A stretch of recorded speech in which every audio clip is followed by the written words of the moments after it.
Welcome to Slash Forward. Imagine witnessing a celestial object touching down not too far from your house. In the subsequent days, you come to the unfortunate realization that your parents are no longer your parents, whether they've been replaced or just taken over by some other entity. In your zeal to return to some semblance of normalcy, you attempt to uncover the cause of and solution to your problems. Except your options and resources are severely limited and no one believes you, because you're just a dumb kid. What would you do if you found yourself in such a situation? And how would you go about conquering the unknown? We'll be examining this, and in so doing, uncover a variety of helpful rules and strategies that would serve you well in a variety of alien invasion scenarios. By unpacking the events that unfold and mistakes made in Tobe Hooper's 1986 film Invaders From Mars. Be sure to leave a comment to share your own strategies for saving your hometown, while either including or excluding the concordant survival of your parents, depending on your preference. Let's get to it. We open on George Gardner taking in the majesty of the universe with his son David. As a NASA employee, he's so enamored with the poetry of the spheres that he demonstrates a reckless disregard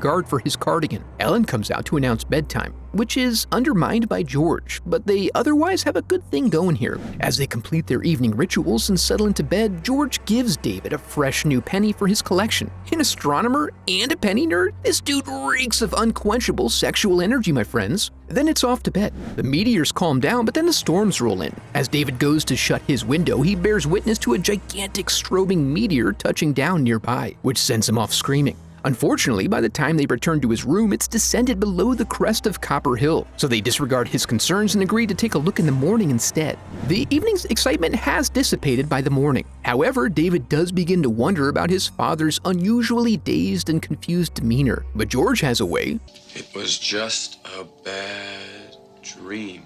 of really putting you at ease, like the way he refuses to address the newly developed navel on his neck, and how he's taken to lacing his coffee with crystal meth before guzzling the piping hot brew like an absolute mad lad. Then, when walking his boy to the bus, George does confirm that he found something interesting on the other side of the hill when he went to check. But David decides that he's all good for now.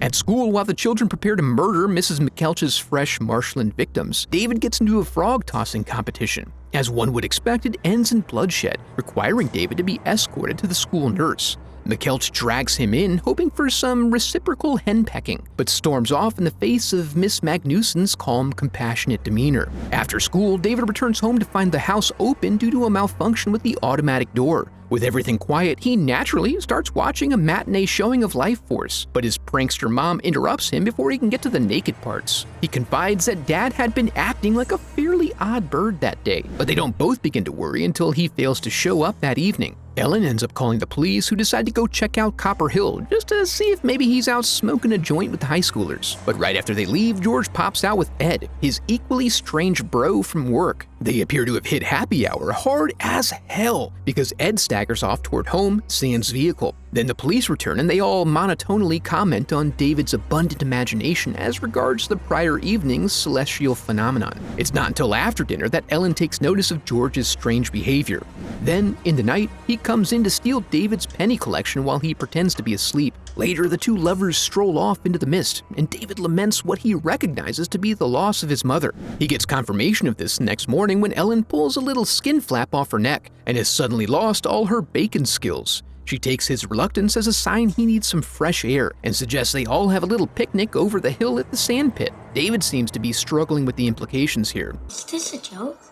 While Ellen whips up a batch of her patented salted beef patties for breakfast. They then offer a strange goodbye as he heads out to the bus. At lunch that day, he catches a private conversation about some sort of destruction scheduled for midnight, and that old Daddy George has been delegated to participate. He then peeps on McKeltch for some more juicy deets, picking up on the fact that she's sporting a fresh neck bandage. Thirsty for news, he ventures into her inner sanctum where he catches her feasting on the class project. She tries to catch him but pulls a stitch because her swollen belly is practically bursting with frog meat. He manages to find a sympathetic ear in Linda, and she attempts to build a rapport, but he insists on inspecting her neck first. He finds it supple, firm, and unmarred, so he unpacks the story of what led him to her office that day. When he finishes, she gives a little giggle, confirming adults cannot be trusted. But Linda attempts to leverage her nursing authority to try to get a look at McKeltch's neck wound, and her responses are both evasive and more aggressive than typical, causing some concern. She is shaken enough to send David out the window with a key to her house where she plans to meet him after school. After he leaves, Linda brushes off Heather, who has come looking for David and is sporting a similar neck bandage, all but confirming his story. David attempts to escape but is soon pinned down from all sides. Luckily, there is an innocent van nearby with an open door. Unluckily, it belongs to McKelch and is occupied by her collection of wayward animals. She drives until arriving at a trailhead where she stops for a vigorous afternoon hike. David follows her in the hope that it will lead him to some intel, but the trail leads into a series of tunnels with limited cover, so he's running a big risk here. Regardless, he pursues her into the steamy inner sanctum, and it pays off because he peeps the master brain, which communicates through a little dangly bit that pops out of the victim's neck holes. McKelch does a quick vowel check before acknowledging David's presence. Fortunately for him, the Martians were not ready for the agility of youth. He runs out of there and heads straight to Linda's house, where they both lay low until danger passes. When the coast is clear, he leads her back to the tunnel, which is now missing. They must have packed up and moved, just in case a young boy were to return with the school nurse. With the consequences of stealing away with a boy half her age now weighing on her, Linda begins to succumb to her doubts. But before she can return him to his home, they witness Mr. Gardner directing a couple of fresh victims over the hill, providing them the chance to see how the sausage gets made. Now they're fully committed, so Linda heads into town and stops at the first payphone to ring the state police. But before she can, Mrs. McKelch rolls up in her bus and starts grabbing at David. Linda scoops him up and diverts now to her new plan, which is to call the FBI. From the school? But they drive all the way out there only to discover that the phone lines are dead, and then the police roll up. Now it's David's turn to come up with something, and he leads Linda to his favorite hiding spot for when he wants to get away from it all, the boiler room. The police eventually make it back to where they are, so David gives her a shh, quiet bitch. But they do get found because they weren't really hiding. The officers weren't expecting it to be this easy, so they get overexcited and fail to get their shots off before the ground erupts with an intergalactic strobe light. On the way out, Linda wants to flee the whole town, but David is still encumbered by a nostalgic attachment to his parents. So his next move is to head to the military base where his dad works to get a meeting with General Wilson. As it turns out, being George Gardner's son has some benefits, as they're soon welcomed deep into the bosom of the encampment. After a couple of quick neck checks, they get to spilling the beans. As they do so, George arrives with a bomb, and the aliens' plan, whatever that may be, is initiated. When we circle back, we find the general incredulous, but there were strange phenomena in the sky the prior night, beyond the expected meteor shower. Being a man of measured action, the general needs to think this over, so he sends them off to the briefing room while he initiates a routine security check on the NASA boys. But at the mere mention of Copper Hill, they draw down on him. Luckily, his right-hand man is always at the ready, and he does not hesitate to put some ninjutsu on their bodies. Before they can reveal anything of the Martian plan, their overlord hits the self-destruct button on him. In light of this new information, the general then calls for a complete lockdown of the base. Meanwhile, the truck is making its way toward the launch pad and completely disregards the freeze order. The military and NASA scientists then watch in horror as the plan comes to fruition, keep the primates from poking around on the surface of Mars. Now looking to counterstrike, security starts popping off and the general sends troops to the school while requesting David lead another group toward the tunnel openings. Soon, soldiers are swarming like ants, pouring in all over the place, knocking down fences and descending into various tunnels and holes they happen to find in the area. David thinks of his parents and broaches the topic of diplomacy. But they've already reached into the tool bag and selected a hammer, so it's time for the boys to step aside and let the men do their work, frolicking around in the sand. While underground, a couple of sentinels emerge and it's just too much for Dr. Weinstein. He attempts to make contact and presumes they've reached some level of understanding, but he must have missed a couple of contextual clues because they then vaporize his ass. On the plus side, the soldiers do confirm the Martians are susceptible to gunfire and explosion. Topside, David has made the determination that if he wants a chance at extracting his parents, he has no real choice other than to go in the one way they know is possible, and he goes for it.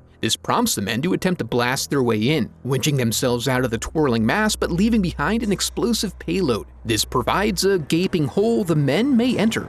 Meanwhile, apparently unaware of the excitement above, David watches in horror as a soldier resting his head on a silicone ball sack has his control module inserted. David's then brought before the Supreme Intelligence, who he tries to reason with in order to secure the return of his loved ones. But these visitors from the heavens are unconcerned with the petty human concept of personal relationships. With his anger boiling over, David penny sacks McKelch straight into a Martian's mouth, who decides not to overlook its gifted meal as David runs back for the tunnels. David runs across a couple of guards and observes how they prep their vaporizers. They then cross paths with the gun boys who take them out. David leads them back to the needle machine where it's open season on killing Martians, who mostly stand around and take it, making for a quick victory. After saving Linda from penetration, they set some explosive charges and attempt to get out of there before the ship takes off. They find the way to be blocked, but David has the idea to use the alien tech to re-gape the hole. Remembering that he learned it's fueled by copper, we get a call back to David's rare penny from the beginning of the movie, and he uses his greasy little fingers to greedily cram it into the slot. As they filter out, he's distracted by the reappearance of his parents, who try to convince him that hanging out in tunnels is a cool thing to do. In a turn of good fortune, him running from them also leads them out of the blast radius. The explosion of the ship then also deactivates their neck needles. But then David wakes up suddenly, confused and scared.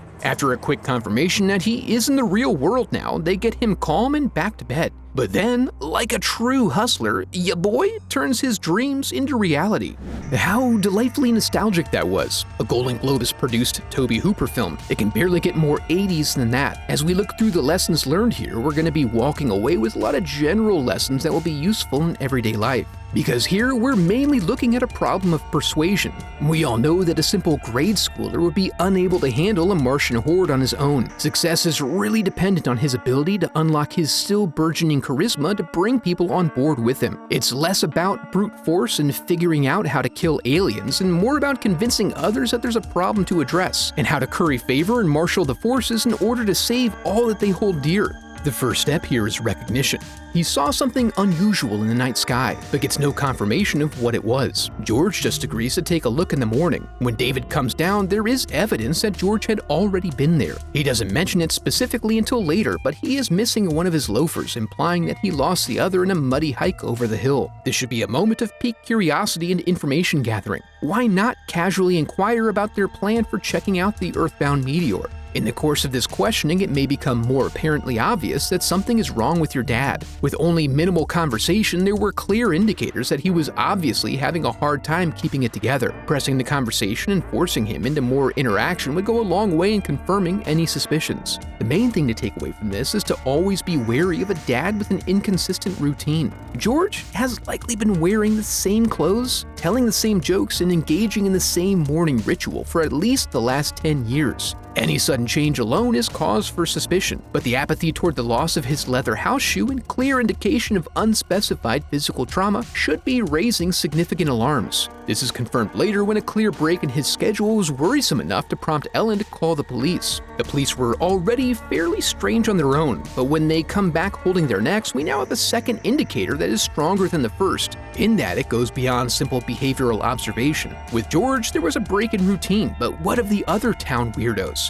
You would have to develop some sort of method to gauge strangeness, which would rely too heavily on subjective measures. However, with this new objective physical indicator, you're in business, the business of inspecting necks. Of course, in order for this to be meaningful, you would have to have the mental grit to push through the coping stages to reach acceptance as quickly as possible. David's inability to do this, despite the abundance of evidence early on, resulted in him losing his mother to the Horde. The primary negative impact of this is the fact that he does not appear to have any other trustworthy adults in his social circle. So now he has the disadvantage of trying to figure out who he can confide in. As a child approaching adults, this can be very intimidating and presents a high likelihood of failure since you'll be starting from a negative position, as aside from the risk of choosing the wrong one to approach, most adults would be unlikely to take you seriously in the first place. However, this could be turned to your advantage. As you begin to gather intel and try to ascertain exactly what the threat is, you may find yourself with greater opportunities to enter areas that may be off limits to others by presenting yourself as an unassuming child.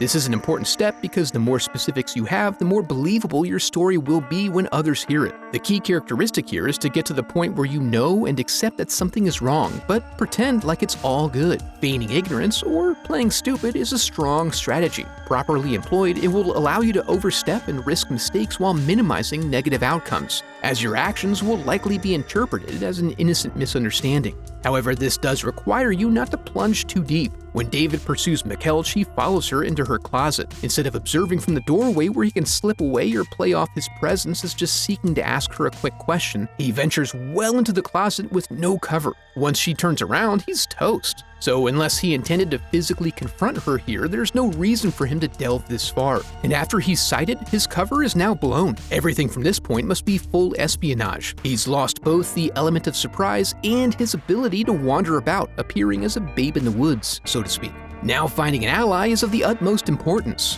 David happening upon Linda and the path they took towards solidarity was ultimately a sequence of circumstances that unfolded through sheer luck.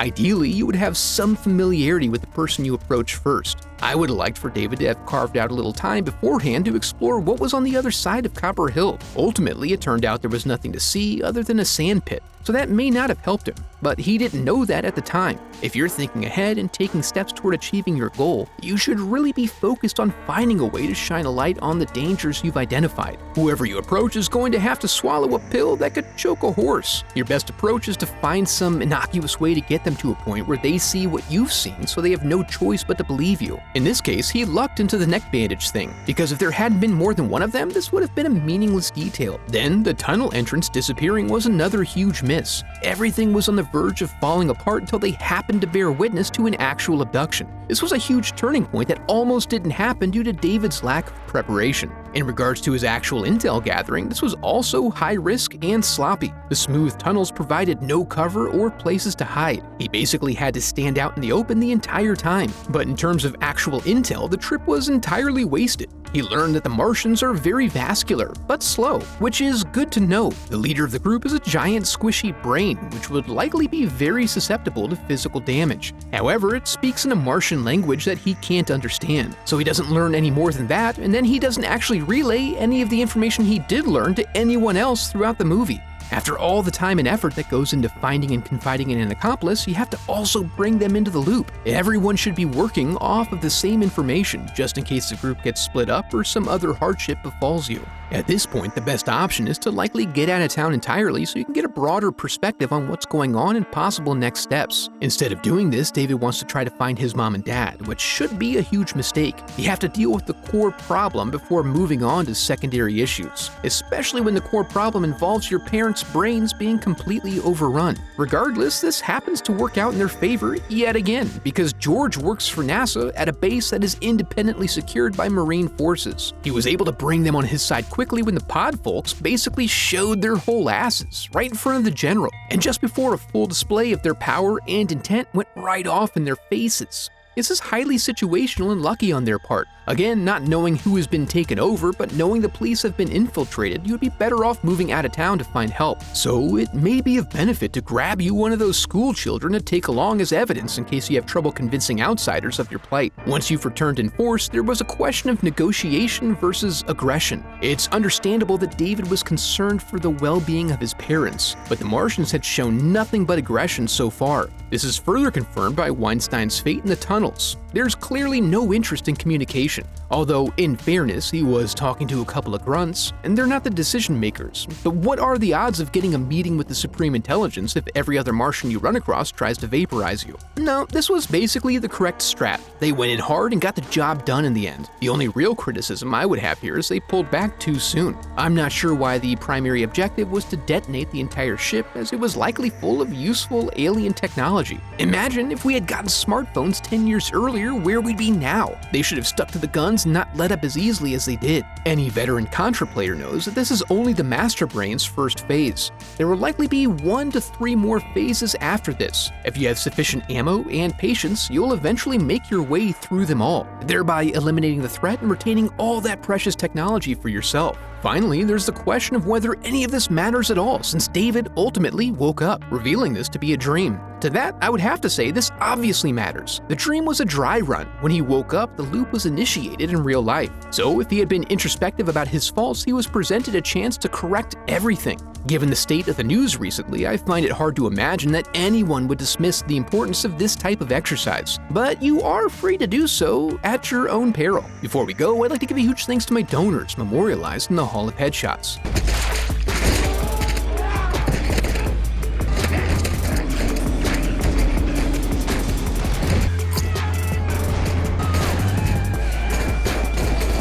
I have a website set up where you can support the channel through donations or merch. Any donation unlocks uncensored movie reviews of Life Force and Under the Skin, with others to be added over time. And if you enjoyed the video, I would love for you to become part of the channel by subscribing. Thanks for watching.